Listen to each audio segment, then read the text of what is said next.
شعبان کی 15ویں رات آئے تو اس رات قیام کرو، یعنی اس رات عبادت کرو۔ آقا فرماتے پھر دن کو روزہ رکھو۔ تو بے شک اس رات سورج غروب ہوتے ہی اللہ پاک اپنی شان کے مطابق آسمان دنیا پر تجلی فرماتا ہے اور ارشاد فرماتا ہے الا من مستغفر لی فاغفر لہ، ہے کوئی مجھ سے مغفرت مانگنے والا کہ اسے معاف کر دوں؟ الا مسترزق فارزقہ، ہے کوئی رزق مانگنے والا کہ اسے رزق عطا کر دوں؟ الا مبتلا فاعافیہ، ہے کوئی پریشان حال کہ میں اس کی پریشانی دور فرماؤں؟ ہے کوئی ایسا طلوع فجر تک یوں ہی اعلان ہوتا رہتا ہے۔ پتہ اس رات کتنے بخشے جاتے ہیں؟ حدیث پاک میں آتا ہے اللہ کریم قبیلہ بنی کلب کی بکریوں کے بالوں کی تعداد کے مطابق گناہ گاروں کو جہنم سے آزاد فرماتا ہے۔ ہم میں سے کون ہے جو اپنے سر کے بال گن سکے؟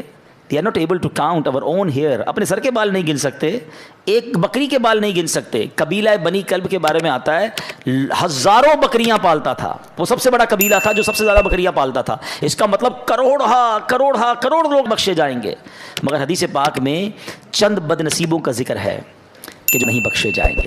فرمایا شرابی نہیں بخشا جائے گا، ماں باپ کا نافرمان نہیں بخشا جائے گا، زنا کا عادی نہیں بخشا جائے گا، رشتے توڑنے والا نہیں بخشا جائے گا، تصویر بنانے والا، یہ جو اپنے ہاتھ سے تصویریں بناتے ہیں، مجسمے بناتے ہیں، نہیں بخشا جائے گا، چغل خور نہیں بخشا جائے گا۔ ایک اور روایت کے مطابق نجومی، یہ جو کاہن ہوتے ہیں، یہ نہیں بخشے جائیں گے، جادو ٹونا کرنے والا نہیں بخشا جائے گا، تکبر والا لباس پہننے والا نہیں بخشا جائے گا، مسلمان سے بلا اجازت شرعی بغض و کینہ رکھنے والا، دشمنی چھپانے والا، دل میں جیسے بغض رکھتے ہیں، وہ بھی نہیں بخشا جائے گا۔ ذرا غور کیجئے، کہیں ایسا نہ ہو کروڑوں بخشے جائیں اور میری کسی بری عادت کی وجہ سے میں پھنس جاؤں اور میری بخشش نہ ہو۔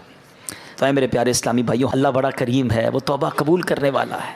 یہ بہت بڑے گناہ ہیں، اس سے یہ بھی اندازہ ہوتا ہے کہ جب اتنی بڑی عنایت، اتنی بڑی مغفرت ہے، یہ کتنے بڑے گناہ ہیں۔ تو اے میرے پیارے اسلامی بھائیوں، ہمیں توبہ کرنی ہے، ہم سب نے دنیا سے جانا ہے، ہم سب نے مرنا ہے۔ قبرستان بھی جانا سنت ہے نا، نہیں گئے تو ابھی آپ جائیے گا۔ یہ قبرستان جانا بھی ہمارے لیے عبرت کا سامان ہے، اسی لیے بھیجا گیا۔ نبی پاک فرماتے ہیں کہ پہلے میں تمہیں منع کرتا تھا، حدیث کا خلاصہ ہے کہ پہلے میں تمہیں منع کرتا تھا قبرستان جانے سے، اب جایا کرو اور وہاں جا کے عبرت لیا کرو۔ قبریں جا کر دیکھے تو صحیح، کچھ تو خیال کریں کہ یہی میری 2 گز کی زمین میرا بھی ٹھکانہ ہے۔ اتنے بڑے گھر ہو، بڑا ہوادار گھر ہو، ویسٹ اوپن ہو، ایئر کنڈیشن ہو، نرم بستر ہو، یار لائٹ جائے تو UPS بھی ہونا چاہیے، اسٹینڈ بائی جنریٹر بھی ہونا چاہیے۔ ایک رات بغیر پنکھے کے جس کو نیند نہیں آتی، قبر میں سانپ اور بچھو آ گئے تو کیا بنے گا؟ قبرستان جا کر دیکھے تو صحیح۔ آپ کو پتہ ہے آج کلفٹن کے علاقے میں آؤ، بلڈنگ دیکھ کے اندازہ ہو جاتا ہے سارے پیسے والے رہتے ہیں، بھائی 10 کروڑ کا فلیٹ ہے، ادھر بنگلے والے رہتے ہیں، یہ بڑے علاقے والے لوگ ہیں۔ غریب علاقے میں جاؤ تو گھر دیکھ کر پتہ چل جاتا ہے کہ مکین غریب ہے۔ دنیا میں مکان دیکھ کر مکین کا اندازہ ہو جاتا ہے، قبرستان میں قبر دیکھ کر اندازہ نہیں ہوتا۔ ہر قبر کی الگ کہانی ہے، ہر قبر کی الگ اسٹوری ہے۔ حدیث پاک میں فرمایا قبر 2 طرح کی ہوتی ہے، دیر از نو تھرڈ کیٹیگری۔ ہماری دنیا میں بہت ساری کیٹیگریز ہیں، فلیٹ الگ ہوتے ہیں، بلڈنگیں الگ ہوتی ہیں، بنگلو الگ ہوتے ہیں، مکان الگ ہوتے ہیں، جھوپڑیاں الگ ہوتی ہیں، روڈ پہ سونے والے الگ ہوتے ہیں۔ ہمارے شاید 50-60 کیٹیگری بن جائیں گی، middle class, upper middle class, lower middle class, elite class, VIP class, بہت ساری کلاسیں لوگ منا رہے ہوتے ہیں۔ دیر is only 2 classes in the graveyard۔ سنو غور سے، قبرستان جاتے ہو نا، نبی پاک علیہ السلام فرماتے ہیں قبر 2 طرح کی ہوتی ہے۔ تیسری کیٹیگری نبی پاک نے بیان نہیں فرمائی۔ کیا فرمایا؟ فرمایا یا تو جہنم کے گھڑوں میں سے ایک گھڑا ہوتی ہے، یا تو جنت کے باغوں میں سے ایک باغ ہوتی ہے۔ عربی میں حدیث سن لو، انما القبر روضۃ من ریاض الجنہ۔ کتنا پیارا جملہ ہے، ریاض الجنہ سنا نا جب مدینہ پاک میں، اس حدیث میں بھی اس لفظ کو استعمال فرمایا، انما القبر روضۃ من ریاض الجنہ۔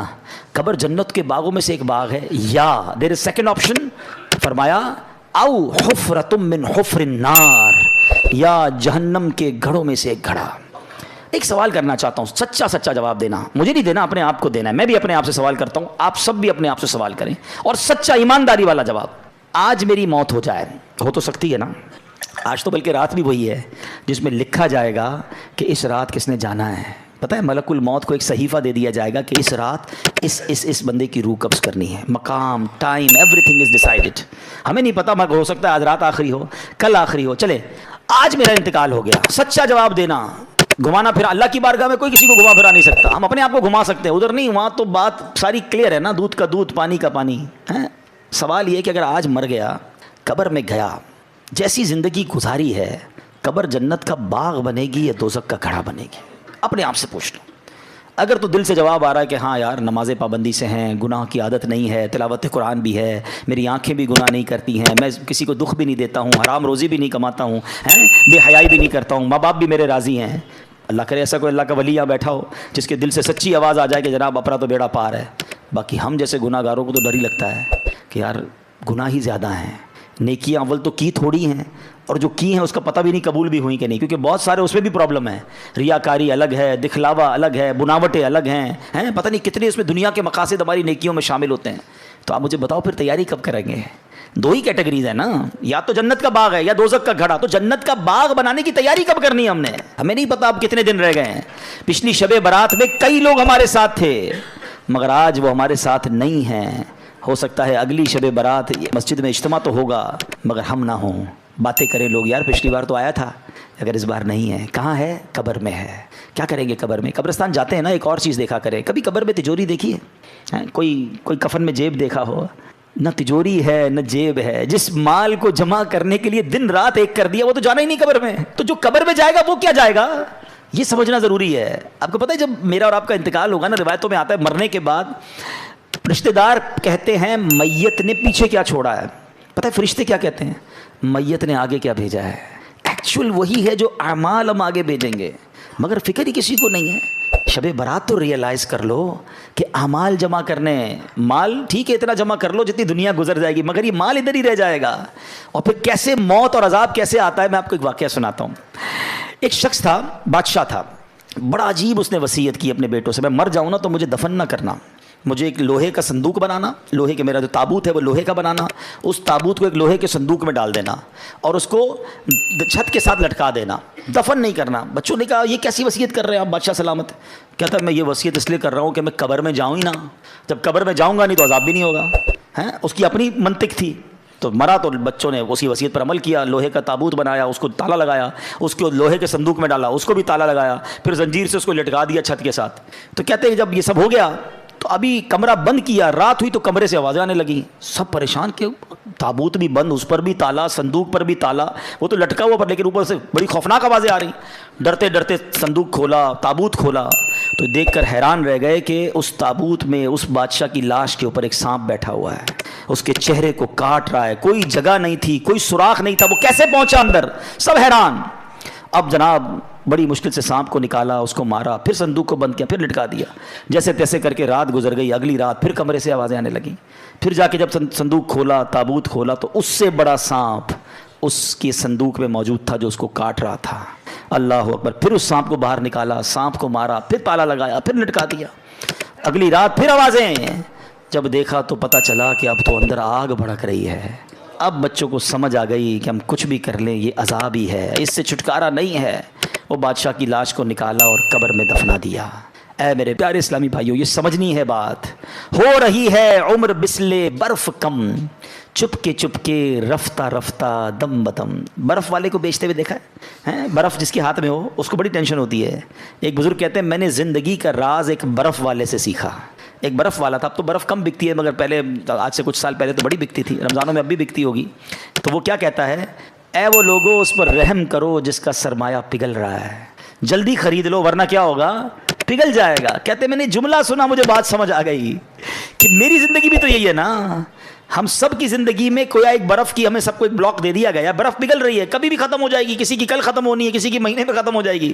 تو شاعر کیا خوب بات سمجھا رہے ہیں، ہو رہی ہے عمر مثل برف کم، چپ کے رفتہ رفتہ دم بدم، سانس ہے ایک راہ روئے ملک عدم، دفعتن ایک روز یہ جائے گا تھم، ایک دن مرنا ہے آخر موت ہے، کر لے جو کرنا ہے آخر موت ہے، آخرت کی فکر کرنی ہے ضرور، جیسی کرنی ویسی بھرنی ہے ضرور، عمر ایک دن یہ گزرنی ہے ضرور، قبر میں میت اترنی ہے ضرور، ایک دن مرنا ہے آخر موت ہے، کر لے جو کرنا ہے۔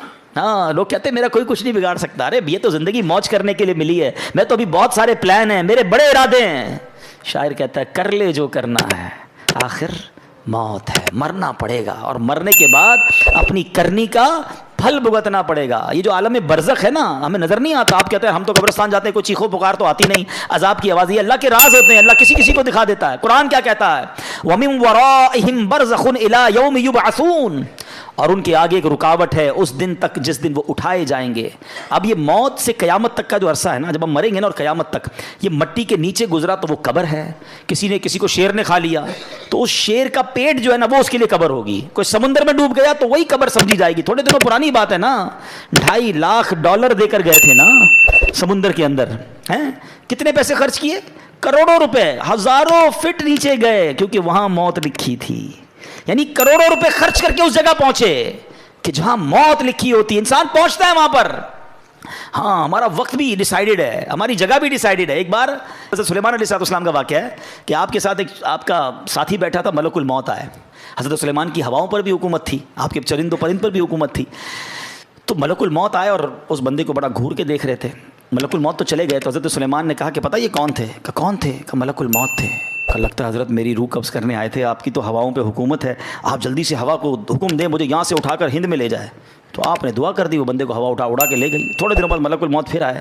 حضرت سلیمان علیہ السلام نے کہا تم اس دن کیوں گھور رہے تھے؟ کہا حضرت میں پریشان, میں اس لیے گھور رہا تھا کہ میرے پاس یہ لکھا ہوا تھا کہ تھوڑی دیر بعد مجھے اس بندے کی روح ہند میں قبض کرنی ہے. بندہ آپ کے پاس بیٹھا ہے. بات آئی سمجھ؟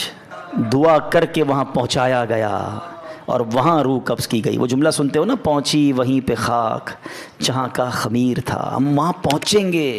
یہ سمندر کے اندر گئے نہیں تھے, ان کو بلایا گیا تھا, ان کا وقت پورا ہوا تھا. جنہوں نے واقعہ پڑھا ہوگا, آج سے کچھ دنوں پرانی بات ہے, جہاز کے اندر کسی کی موت ہوتی ہے, کسی کی جنگل میں موت ہو جاتی ہے. ہم اللہ سے دعا کرتے ہیں ہمیں عافیت والی موت دینا. اے اللہ ڈوبنے والی, پھٹنے والی, ہیں جانوروں کے ذریعے پرخچے اڑنے والی, بم دھماکے والی موت نہیں. اے اللہ میں ایمان والی, عافیت والی, ہمارے مقدر میں مدینے والی موت لکھ دے. اے اللہ جب آخری وقت آئے ہم مدینے پہنچ جائیں, آقا کے جلووں میں, آقا کے قدموں میں, روضہ رسول کو دیکھتے ہوئے, درود پاک پڑھتے ہوئے, عشق رسول میں روتے ہوئے ہمارا دم نکل جائے. نجم کی اے خدا آرزو ہے یہی, عاشق زار کی آبرو ہے یہی, موت کے وقت سر ان کے قدموں میں ہو, دید ہوتی رہے دم نکلتا رہے, دید ہوتی رہے دم نکلتا رہے. اللہ کرے ایسا کرم ہو جائے کہ بس ہم مدینے میں ہمارا انتقال ہو. مگر مرنا تو ہے نا, ہم کیوں نہیں سوچتے, کیوں تیاری نہیں کر رہے, کس بات کا انتظار ہے؟ یہ قبرستان جانا, یہ جنازے اٹھنا. اچھا آپ کو پتہ ہے بہت اہم بات میں آپ نے کرنے جا رہا ہوں. یہ جو جنازہ ہے نا, ہم تو دنیا سے چلے گئے نا, جب بندہ دنیا سے چلا جاتا ہے تو قبر میں جا کے تو فرشتے آتے ہیں نا, تو مرنے کے بعد یہ سارے کام بھی فرشتے کر لیتے ہیں. غسل, کفن, دفن, اللہ کی طرف سے فرشتے آتے اٹھا کے لے جاتے بندے کو. یہ سارا کام پبلک سے کیوں کروایا گیا؟ کبھی سوچا آپ نے؟ بھائی سوال جواب بھی فرشتے کریں گے, عذاب بھی فرشتے دیں گے, نعمتیں بھی قبر میں فرشتے دیں گے, لیکن یہ جو قبر سے پہلے کے معاملات ہیں یہ ہمارے ہاتھ میں کیوں دیے گئے؟ یہ پریکٹیکلی پبلک کو دکھایا جانا ہے کہ دیکھو غسل ہو رہا ہے, دیکھو کفن ہو رہا ہے, یہ تمہاری حقیقت ہے. دیکھو یہ میت اب اپنا ہاتھ بھی نہیں اٹھا سکتی, اپنے آپ کے اوپر مکھی بیٹھے وہ بھی نہیں اڑا سکتی, اور پھر یہ قبر میں ڈالا جا رہا ہے, پھر قبر کو بند کیا جا رہا ہے, ایک سوراخ بھی نہیں چھوڑنے دیتے. ہم آواز لگاتے ہیں بھائی ذرا ادھر بھی پتھر لگاؤ, سوراخ ہو گیا نظر آ رہا ہے. کبھی سوچا میں بھی قبر میں جاؤں گا, میرا ہی دوست کہے گا بھائی یہ تھوڑا سا سوراخ بھی بند کر دو, کسی کو یہ خیال نہیں آئے گا میرا اکیلے کیا بنے گا. ہم کیوں نہیں سوچتے یہ سب میرے ساتھ ہونا؟ یہ پریکٹیکلی غسل, کفن, دفن کروانے کی ایک حکمت بھی ہے. اور یاد رکھو کفن پہنانا آسان ہے, کفن پہننا آسان نہیں ہے. میت کو غسل دینا آسان ہے, مگر جس میت کو غسل دیا جا رہا ہے اس پہ سوچو کیا بیتتی ہوگی. قبر میں اتارنا آسان ہے, قبر میں اترنا آسان نہیں ہے, مگر ہمیں بھی اترنا پڑے گا. کاش یہ بات سمجھ آ جائے اور ہم گناہوں سے توبہ کر لیں, ورنہ انسان کہتا ہے بعد میں کر لوں گا توبہ. ابھی ٹائم ہے یار, مولانا صاحب باتیں بڑی اچھی کر رہے ہیں, ابھی بھی شیطان کسی کے کان میں بات کر رہا ہوگا یہ مولانا صاحب باتیں بڑی اچھی کر رہے ہیں, لیکن ابھی تو یار جوان ہوں بھائی, بوڑھا ہو کے میں بھی اللہ اللہ کروں گا. یہ بھی مولوی صاحب جو باتیں کر رہے ہیں 50 سال کے ہی ہو گئے نا, میں بھی 50 سال کا ہوں گا تو اللہ اللہ کر لوں گا. تو چلے بھائی آپ کے پاس اگر گارنٹی ہے مجھے بتا دیں کہ آپ 50 سال تک جئیں گے. ہے کوئی یہاں ایسا جس کے پاس 1 سال زندہ رہنے کی گارنٹی ہو؟ اس مسجد میں پورے مجمع میں کوئی ایک بندہ جس کے پاس 1 ہفتہ جینے کی گارنٹی ہو؟ اچھا کل صبح تک زندہ رہنے کی گارنٹی تو ہوگی آپ کے پاس, وہ بھی نہیں ہے. اچھا اتنے عقل مند تو ہیں کہ یہ پتہ ہے آگاہ اپنی موت سے کوئی بشر نہیں, سامان 100 برس کا ہے, پل کی خبر نہیں. تو اے میرے پیارے اسلامی بھائیوں, خدا را اپنی آخرت کی تیاری کیجئے. صحابی رسول حضرت ابو ہریرہ رضی اللہ تعالیٰ عنہ فرماتے ہیں ایک دن نبیوں کے نبی رسول ہاشمی صلی اللہ تعالیٰ علیہ وسلم نے یہ آیت پڑھی, وَمَنْ أَعْرَضَ عَنْ ذِكْرِي فَإِنَّ لَهُ مَعِيشَةً ضَنْكًا. اور جس نے میرے ذکر سے منہ پھیرا تو بے شک اس کے لیے تنگ زندگی ہے. پھر فرمایا تم جانتے ہو تنگ زندگی کیا ہے؟ صحابہ کرام نے عرض کی حضور اللہ و رسول عالم، اللہ جانے اس کے بتایا سے اس کا رسول جانے. تو فرمایا اس سے مراد قبر کا عذاب ہے جو کافر کو دیا جائے گا. اس ذات کی قسم جس کے قبضے میں میری جان ہے، قبر میں غیر مسلم پر 99 تنین مسلط کیے جائیں گے. نبی پاک فرماتے ہیں کیا تم جانتے ہو تنین کیا ہے؟ صحابہ نے کہا آپ نے ارشاد فرمایا. فرمایا یہ 99 سانپ ہوں گے، ان میں سے ہر سانپ 7 سروں والا ہوگا. یہ 99 سانپ اسے قیامت تک کاٹتے رہیں گے. اللہ ہمارے ایمان کی حفاظت فرمائے. ہم مسلمان ہی دنیا سے جائیں، یہ بھی بڑا پرابلم ہے. ہمیں فکر ہی نہیں ہے ایمان کی. ہم سمجھتے ہیں مسلمان ہیں تو جناب بڑی اچھی بات ہے، ایمان والے ہیں، مگر ایمان سلامت رہے اس کی فکر کون کرے گا؟ یاد رکھیے اس وقت بھی دنیا میں سب سے زیادہ تیزی سے پھیلنے والا مذہب یہ اسلام ہے. The most growing religion on earth. کائنات میں سب سے تیزی سے لوگ مسلمان ہو رہے ہیں، لیکن یہ ون وے ٹریفک نہیں ہے. جس طرح لوگ مسلمان ہو رہے ہیں معاذ اللہ، اس طرح کوئی ایمان سے بھی خارج ہو سکتا ہے. ہمیں دعا کرنی ہے اللہ ہمارا ایمان سلامت رکھیو. ہم کیا دعا کریں؟ ہمارے نبی پاک دعا فرمایا کرتے. ہماری تو اوقات ہی کوئی نہیں نا. جن کے صدقے ایمان ملا ہے وہ دعا کرتے یا مقلب القلوب ثبت قلبی علی دینک. اے دلوں کو پھیرنے والے میرے دل کو اپنے دین پر ثابت قدمی عطا فرما. کون دعا کر رہا ہے؟ اللہ کے نبی. ہم میں سے کسی نے دعا کی؟ ہم کبھی ٹینشن میں آئے؟ میری گاڑی، ابھی کسی کی گاڑی باہر کھڑی ہوگی اس کو ٹینشن ہوگی یار نئی گاڑی لی ہے کہیں اسکریچ نہ لگ جائے. قیمتی موبائل جیب میں ہو تو اور تھوڑی دیر بعد ہاتھ لگاتے ہیں ہاں یار پڑا ہوا ابھی تک نکلا نہیں ہے. اتنی ٹینشن ہے تمہیں اپنے پیسوں والی چیزوں کی. سب سے قیمتی چیز ایمان ہے. کبھی اس کی ٹینشن لی کہ اللہ میرا ایمان سلامت رہے، میرا ایمان چھن نہ جائے، میں مرتے وقت مسلمان مروں؟ ہیں برے دوستوں میں بیٹھ رہے ہیں. ایمان چھن جانے کے بڑے اسباب ہیں. شرابیوں کے ساتھ بیٹھتے ہیں، جواریوں کے ساتھ بیٹھتے ہیں، بے حیا لوگوں کے ساتھ بیٹھتے ہیں، الٹی سیدھی باتیں کرنے والوں کے ساتھ بیٹھتے ہیں. یہ نحوست ہے، ایمان چھن جانے کا ڈر ہے. جو گناہوں کا عادی ہوتا ہے اس سے ایمان چھن جاتا ہے. پتہ نہیں کیسی کیسی باتیں ان کی زبان سے نکل رہی ہوتی ہیں. اللہ رسول کا مذاق، جنت و دوزخ کا مذاق، کامیڈین بنائے ہوئے لوگوں نے ہیں. آپ تو ویوز کے چکر میں پتہ نہیں کیا کیا بول رہے ہوتے ہیں. ہمیں بڑے اچھے لگتے ہیں. نہ بیٹھو ان کی صحبتوں میں. مجھے ایک بات بتائیں، ابھی 4 سال پہلے کووڈ آیا تھا نا، کووڈ نے سکھایا نا سوشل ڈسٹینس. نہیں یار یہ چھینک رہا ہے، اسے دور رہو بھائی، اس نے ماسک پہنا ضرور کچھ ہوگا. اتنا ڈر گئے تھے. تمہیں ایک بیماری کی وجہ سے دور رہنا سمجھ آ گیا. جہاں رب کی لعنت برس رہی ہے ان لوگوں سے دور رہنا سمجھنا آیا. آج پتہ ہے کیا کہتے ہیں؟ کہتے ہیں میں شراب نہیں پیتا، دوست شراب پیتے، میں تو بیٹھتا ہوں. وہ جوا کھیلتے ہیں مجھے پتا ہے لیکن میں بیٹھتا ہوں. وہ بری باتیں کرتے ہیں میں نہیں کرتا، میں کیوں بیٹھتے ہو بھائی؟ آپ کو پتہ ہے جہاں رب کی طرف سے لعنت برس رہی ہے ادھر بیٹھے ہوئے ہو. کیا مجھ پر عذاب الہی نہیں آ جائے گا؟ کیوں سمجھ نہیں آتی؟ 2 اور 4 والی باتیں. کسی بلڈنگ میں آگ لگ جائے، اس بلڈنگ میں رہتے ہیں ہم، یار نیچے آگ لگی ہے نا اوپر تو نہیں لگی، پوری بلڈنگ خالی ہو جاتی ہے. آگ جہنم کی آگ لگی ہوئی، آپ ادھر بیٹھے ہوئے ہیں. اور ایک بار اور یاد رکھ لیں کہ جتنی برائیاں ہیں نا، بڑے ینگسٹر مجھے سن رہے ہیں، میرا یہ دعویٰ ہے آپ جا کے چیک کر لو، کسی شرابی، کسی جواری، کسی چور، کسی ڈاکو، کسی بھی برے کام کرنے والے سے ایک بار پوچھ لو کہ بھائی یہ عادت کدھر سے ملی ہے. ایک بندہ نہیں کہے گا کہ امی نے سکھائی تھی، ابو نے سکھائی تھی. ابو نے کہا بیٹا آج تیری برتھ ڈے تو یہ تیرے کو چرس کا سگریٹ دے رہا ہوں. کسی کی ابو امی نے نہیں پلایا تھا. یہ کدھر سے آئی یہ ساری عادتیں؟ بتاؤ نا. برے دوستوں سے ہی آئی نا. اس کا مطلب 2 اور 4 والی بات ہے کہ بری صحبت ہی بندے کو برا بناتی ہے. ہم بری صحبت چھوڑنے کے لیے تیار ہی نہیں ہیں. ہم نے تو دوست بھی وہ بنائے کہ نماز پڑھیں تو مذاق اڑاتے ہیں ہمارا. اور مولوی بن گیا، کدھر جا رہا ہے بھائی؟ ٹھیک ہے جمعہ پڑھ لیتا ہے بہت ہے، ہمیں وہی دوست اچھے لگتے ہیں. کیوں چاہیے مجھے وہ دوست؟ چاہیے کیوں؟ ہم کیوں نہیں سمجھ رہے یہ بات؟ ہم خود اپنے پیر پہ کلاڑی مار رہے برے لوگوں میں بیٹھ کر. ہمیں اگر واقعی نیک بننا ہے تو ہمیں نیک لوگوں کی صحبت اپنانی ہوگی. Simple is that. اچھی صحبت میں آئے، آپ کو اچھائی کرنے کا دل لگنا لگ گیا، آپ کا ذکر اللہ کا دل چاہ رہا ہے، آپ کا درود پاک پڑھنے کا دل چاہ رہا ہے. یہ اچھی صحبت کی برکت ہے. بالکل پریکٹیکلی فارمولہ آ گیا نا. تو پلیز آج کچھ ڈیسائیڈ کرو یار، آج کچھ طے کرو. اگر دیکھیں آپ نے وہ 6 گناہگار 7 گناہگار سنے، شراب کا عادی نہیں بخشا جائے گا. اگر میرا کوئی اللہ نہ کرے کوئی بھائی ایسا بیٹھا ہے مجھے سن رہا ہے شراب کی عادت ہے، خدا را توبہ کر لو. یہ کتنا بڑا گناہ ہے کہ شب برات بھی نہیں بخشے جائیں گے.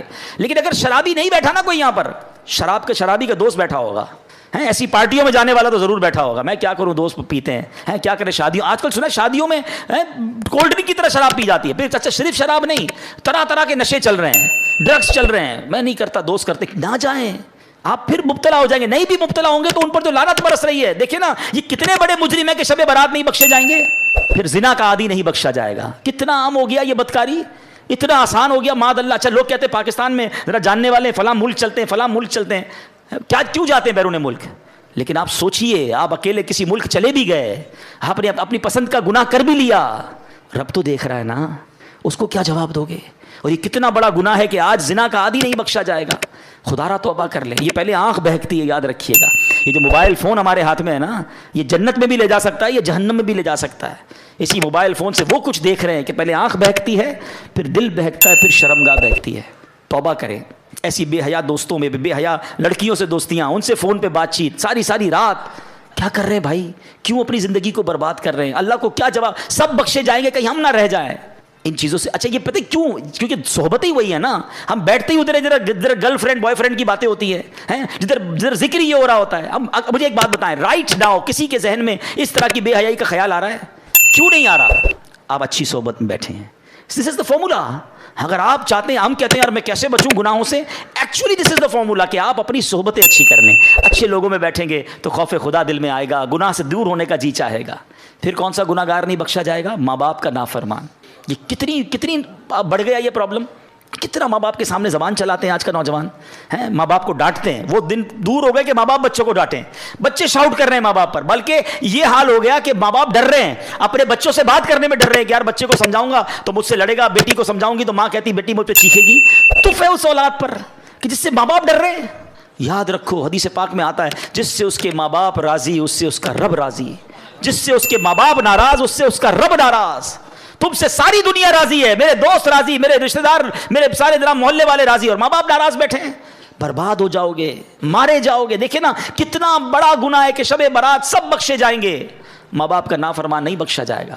اپنے ماں باپ کو راضی کریں، ان کی رسپیکٹ کریں. خدا کی قسم اس سے بڑا خوش نصیب کون ہے کہ شب برات بھی ہے اور تمہاری ماں تمہارے پاس ہے، تمہارا والد تمہارے پاس ہے. ارے تمہارے تو وارے نیارے ہو گئے آج کی رات تمہاری ماں تمہارے لیے دعا کر دے، پھر چاہیے کیا تم کو؟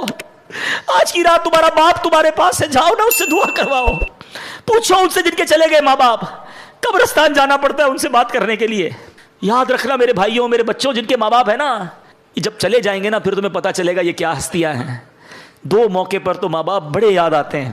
جب زندگی میں بندہ کچھ حاصل کرتا ہے نا، کوئی نیا گھر لے لے، کوئی گاڑی لے لے، کوئی ترقی ہو جائے، کوئی اچھا کام ہو جائے نا، پھر ماں بڑی یاد آتی ہے. کاش ماں ہوتی نا، دیکھتی تو کتنا خوش ہوتی ہے. والد ہوتا تو کتنا خوش ہوتا کہ آج اللہ نے مجھے اتنی ترقی دے دی ہے. وہ شعر ہے نا، دولت کا ہے انبار مگر تیری کمی ہے. پھر بڑی یاد آتی ہے ماں اور والد کے، یار آج اللہ نے کدھر پہنچا دیا، مگر ماں ہی نہیں ہے. جو دعائیں دینے والی تھی وہ والد ہی نہیں ہے، جس کی وجہ سے ادھر پہنچا ہوں اس کو بتا ہی نہیں پا رہا. ہر خوشی میں ماں باپ یاد آتے ہیں. اور ایک دوسرا موقع ہوتا ہے جب کوئی بڑا غم آ جائے نا، کوئی بڑی پریشانی آ جائے، کوئی بڑا مرحلہ آ جائے، پھر بڑے یاد آتے ہیں کہ کاش ماں ہوتی نا، اس کے قدموں میں سر رکھتا، وہ دعا کرتی، میری مشکل حل ہو جاتی. اب ماں ہے ہی نہیں، کس سے دعا کراؤں. والد ہوتا نا تو سر پہ ہاتھ رکھ کے کہتا، بے شک بوڑھا تھا مگر وہ ایک جملہ کہتا تھا، دل کو ٹھنڈ پڑ جاتی تھی کہ بیٹا گھبرا نہیں، میں ہوں.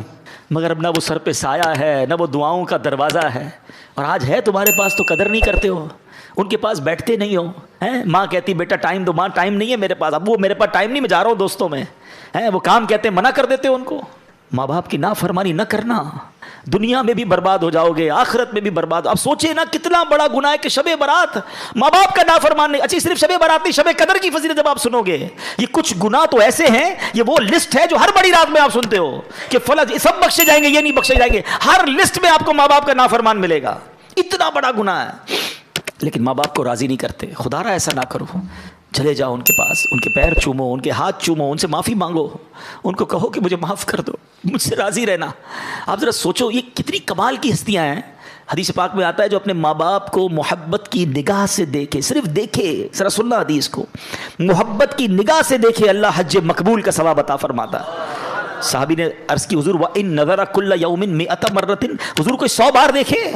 اللہ کے حبیب فرماتے اللہ اکبر و اطیب، کوئی 100 بار دیکھے. اس کا مطلب یہ ہوا کوئی 100 بار دیکھے، اللہ 100 حج کا ثواب عطا فرماتا. اب میرا سوال ہے آپ سے، صرف دیکھنے پر حج کا ثواب ہے، خدمت پر ثواب کتنا ہوگا؟ پیر دبانے پر ثواب کتنا ہوگا؟ دوائی لانے پر ثواب کتنا ہوگا؟ ویل چیئر چلانے کا ثواب کتنا ہوگا؟ اگر ان کی کسی وجہ سے میں کوئی ان کی خدمت کر رہا ہوں تو کتنا ثواب ہوگا؟ یار دیکھنے پر حج کا ثواب. مگر آج تو جب خدمت کی باری آتی ہے تو بچہ جی چراتا ہے. میں صحیح بتاؤں، لکی ہے وہ اولاد جن کو ماں باپ کی خدمت کا موقع مل گیا، بڑھاپے میں ملے اور خدمت کا موقع ملا. کئی ماں باپ ایسے ہیں یقین کرو جنہوں نے خدمت کا موقع ہی نہیں دیا. ہماری خدمت کرتے کرتے ہی چلے گئے، ہماری تو باری نہیں آنے دی، وہ ہماری خدمت کرتے رہے اور چلے گئے. اگر تمہاری باری آئی ہے نا، وہ بیمار ہیں، تمہیں دوائی دلانے کا موقع مل رہا ہے، ان کی خدمت کرنے کا موقع مل رہا ہے، انہیں ٹائم دینے کا موقع مل، تم لکی ہو، تمہارے لیے جنت کا راستہ رب نے کھول دیا. اس کو سعادت سمجھنا، بوجھ نہ سمجھنا. مگر آج حال یہ ہے کہ بیٹا باپ سے کہتا ہے ابو یہ میرا ہے تمہارا نہیں ہے، میں نے کمایا ہے، آپ تو نوکری کرتے تھے، آپ کے پاس تھا کیا، میں نے سب کچھ کیا، یہ گھر میں نے بنایا ہے۔ توبہ توبہ توبہ، یہ انداز رکھو گے ماں باپ کے ساتھ ہیں؟ سوچو جب میں اور آپ پیدا ہوئے تھے نا، کپڑے نہیں تھے جسم پر، باپ کہہ دیتا نا یہ تیرا ہے یہ میرا ہے تو ننگے ہی رہ جاتے ہیں۔ لباس پہنایا میرے باپ نے، انگلی پکڑ کر چلایا، کھلایا، تعلیم دلائی، تربیت کی، سب دنیا میں دیا۔ میرے باپ نے کبھی نہیں کہا یہ میرا ہے، میری ماں نے کبھی، انہوں نے اپنی خواہشیں پیچھے رکھی، ہماری خواہشیں پوری کی۔ شاید اپنے لیے لباس نہیں خریدا، ہمارے لیے لباس خریدا، اپنے لیے جوتے نہیں خریدے ہوں گے، ہماری ضد پر ہمیں نئے نئے جوتے دلائے، اور آج کہتے میرا ہے۔ کبھی مت کہنا۔ دیکھو ایک بات یاد رکھو، یہ جو بوڑھے ماں باپ ہیں نا، یہ آپ سے کچھ نہیں لیتے ہیں، آپ ان کو صرف یہ احساس دلاؤ کہ سب آپ کا ہے، میرا جو کچھ ہے آپ کا ہے، میں خود آپ کا ہوں، یہ لے کے تھوڑی چلے جائیں گے یار۔ وہ کہتے ہیں نا کہ جس باپ نے، جس ماں نے تمہیں بچپن میں شہزادوں کی طرح پالا، آج بڑھاپے میں انہیں بادشاہ جیسا تو رکھ لو یار۔ مگر آج بھی ماں باپ کو غلام رکھا ہوا ہے گھر میں، ان کو یہ احساس تو دلاؤ، کبھی تو کہو اپنے والد سے کہ ابو میں جو کچھ ہوں وہ آپ کی وجہ سے ہوں۔ ہمارا ایک اور بڑا پرابلم ہے، ہم ماں سے محبت کرتے ہیں، باپ سے نہیں کرتے۔ ہمیں لگتا ہے میری ماں بڑی مجھ سے محبت کرتی ہے، ارے تمہاری بھول ہے، یہ ماں نے جو کچھ مجھے آج تک دیا، کس نے لا کر دیا؟ میری ماں کو۔ جو کچھ مجھے آج تک ملا ہے وہ میرے والد کی برکت سے۔ مجھے کہتا نہیں ہے باپ، یہ گاڑی کے دو پہیے ہیں۔ اچھا، والد کی اہمیت کا اندازہ جب ہوتا ہے جب ہم خود والد بنتے ہیں، پھر سمجھ آتی ہے یار بچے کو جب ہم روکتے ہیں، ہمارا ابو صحیح روکتے تھے ہمیں، یہ میاں بیوی کی انڈرسٹینڈنگ ہوتی ہے کہ میں پیار کروں گی، آپ ڈانٹیے گا، آپ ذرا سختی رکھیے گا۔ ہمیں لگتا ہے ابو ہم سے سختی کرتے ہیں، اب ہم سے پیار نہیں کرتے۔ ارے سب سے زیادہ پیار ہی تمہارا تم سے باپ کرتا ہے۔ یہ دنیا کا واحد رشتہ ہے، یاد رکھنا پیارے اسلامی بھائیوں۔ کوئی دنیا میں یہ نہیں چاہتا کہ یہ بندہ مجھ سے آگے بڑھ جائے، کبھی بھی کوئی نہیں چاہتا۔ یہ والد ہے دنیا کا واحد رشتہ جو ہمیشہ یہ چاہتا ہے کہ میرا بیٹا ہمیشہ مجھ سے آگے بڑھ جائے، عزت میں بھی آگے بڑھے، دولت میں بھی آگے بڑھے، شہرت میں بھی آگے بڑھے، مقام بھی میرے بیٹے کا آگے بڑھ جائے۔ یہ وہ رشتہ ہے، یہ ایسا پیار ہے والد اور بیٹے کا۔ تو ماں باپ کی قدر کرو میرے بچوں، میرے بھائیوں، جس کے پاس ماں باپ ہے اور ناراض ہیں انہیں راضی کر لینا۔ کبھی بوڑھے ہو جاتے ہیں چڑچڑے، ہو سکتا ہے آپ کو کچھ سنا دیں، ڈانٹ دیں، نہیں یار کوئی بات نہیں، بہت کچھ دیا ہے انہوں نے، بچے ہو گئے۔ زندگی ایک سائیکل ہے، یہ زندگی کا پتہ ہے سفر کیسے شروع ہوتا ہے؟ ہم جب چھوٹے تھے نا، ہم کرال کرتے تھے، رینگتے تھے، پھر انگلی پکڑ کر چلنا شروع ہوئے، پھر انسٹالر پر ہمارے امی ابو نے وہ چھوٹی سی بچہ گاڑی پہ چلایا ہے، پھر ہم چلنے لگے، پھر دوڑنے لگے، پھر بڑے ہو گئے، 50 55 60 کے بعد پھر اسٹک آتی ہے ہاتھ میں، پھر ویل چیئر آتی ہے، اور ایک وقت آتا ہے پھر ہم زمین پہ چلے جاتے ہیں۔ تو سمجھ لو کہ یہ پورا ایک سرکل ہے۔ جو 60 سال کا بوڑھا ہے نا، وہ 6 سال کے بچے کے برابر ہے۔ 6 سال کا بچہ برا لگتا ہے آپ کو؟ بار بار کوئی بات کہے، ضد کرے، آپ سے لڑے، آپ مسکراتے ہیں، بچہ لڑ رہا ہوتا ہے آپ مسکراتے کیونکہ بچہ ہے۔ آپ 60 سال کے بوڑھے کو پہلے 6 سال کا بچہ سمجھ لو، پھر آپ کو نہ ابو کی کوئی بات بری لگے گی، نہ ان کا ڈانٹنا برا لگے گا، نہ ان کا ضد کرنا برا لگے گا، نہ بار بار ریپیٹ کرنا برا لگے گا، نہ ان کو آپ ان کا کم سننا برا لگے گا۔ بھائی 6 سال کا بچہ بھی نہیں سمجھتا، 60 سال کا بوڑھا بھی نہیں سمجھتا۔ 70 سال کا ہو جائے سمجھ لو 5 سال کا بچہ ہو گیا، ایک سال کم کرتے جاؤ۔ انڈرسٹینڈنگ لیول آپ کو بڑا آسان دے رہا ہوں میں۔ جس دن آپ یہ سمجھ جاؤ گے نا بوڑھے لوگوں کو، آپ انجوائے کرو گے، ڈانٹ رہے ہوں گے آپ کو برا نہیں لگے گا۔ لوگ لڑ رہے ہوتے ہیں بوڑھے ماں سے، ابو ڈانٹتے ہیں، بھائی ڈانٹ نہیں رہے، ان کو سمجھ ہی نہیں پڑ رہی اس وقت، آپ ان کی خدمت کرو، موقع ملا ہے۔ تو اے میرے بچوں، ماں باپ کا نافرمان نہیں بخشا جائے گا، چغل خور نہیں بخشا جائے گا۔ باتیں تو بہت ساری ہیں، میں اس کو کنکلوڈ کرتا ہوں۔ اب یہ بھی بڑی بیماری ہے، کئی خواتین مجھے سن رہی ہوں گی، میری بہنیں، خدا رہا یہ چغل خوری ان میں بہت زیادہ ہے، یا مردوں میں بھی ہوتی ہے، بڑا انجوائے کرتے ہیں لوگ۔ چغل خوری کیا ہے؟ ادھر کی بات ادھر پہنچانا، پتہ چلا تیرا بھائی یہ کہہ رہا تھا، وہ تیرا دوست یہ کہہ رہا تھا، بڑا مزہ آتا ہے اس کی بات پہنچانے میں تاکہ لڑائی ہو جائے، جدائی ہو جائے۔ آپ کو پتہ یہ اتنا بڑا گناہ ہے کہ آج کی رات وہ نہیں بخشا جائے گا۔ لیکن میں آپ کو ایک اور عجیب بات بتاؤں کہ اللہ کریم کو یہ کتنا محبوب ہے کہ بندے مل کر رہے ہیں۔ جھوٹ کبیرہ گناہ ہے نا، جہنم میں لے جانے والا کام ہے، مگر اگر 2 مسلمانوں میں لڑائی ہو گئی ہے، میاں بیوی میں لڑائی ہو گئی ہے، تو ان کو جوڑنے کے لیے جھوٹ بولنے کی اجازت دی گئی کہ کسی طرح ان کی جو ہے نا محبت بڑھا دو، پیار کرا دو، دوستی کرا دو، جھوٹ بھی بولنا پڑے کہ بھائی تیرے لیے تو بڑی تعریف کرتا ہے یار، تیرا بھائی تو تیری بڑی ماشاءاللہ واہ واہ کرتا ہے، وہ نہیں کرتا پھر بھی جا کے بتاؤ تاکہ دل مل جائے۔ اس کی کچھ شرعی وہ ہے، تفصیل ہے، لیکن آپ جو سمجھانا چاہ رہا ہوں عقل مند ذرا سمجھیے گا۔ جس مسلمان کی لڑائی کو جوڑنے کے لیے جھوٹ کی اجازت دے دی گئی، جو جا کے لڑائی کرواتا ہے اس کا کیا حال ہوگا؟